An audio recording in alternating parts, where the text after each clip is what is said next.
लोग कैसे बोलिए जाइए ये देखा जी, बस ये सब देखो बाकी रह गए। अरे चाहे हमारे मुंह पे काली पोत दे तू, हमारे सब पूरा मिट्टी में मिला दे तू।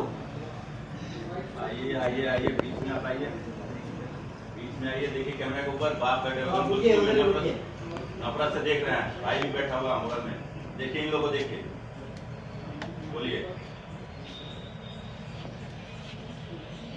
भाई वो करो ना अपने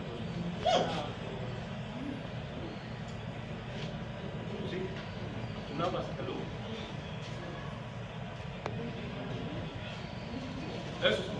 चल तू अरे रुक, खबरदार, एक कदम आगे बढ़े तो स्पॉट अच्छे से करो।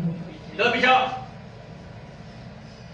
वो लेके आई बात, वो कैसे उतारी वो समझी, क्यों आगे बढ़ाई तरह में तो पूरा क्यों ना हुई। ये सब नफरत से देख रहे हैं, एक बार देखिए, फिर उनको एक बार देखिए, अपने वाइफ को देखिए, वो भी सुनने में उनको बुरा फील हो रहा होगा। ठीक है, सुनिए, फिर इनको देखिए, देखिए और एक डिसीजन लीजिए। डिसीजन लीजिए, आप लेके आए हैं तो आप ही को सारी चीजें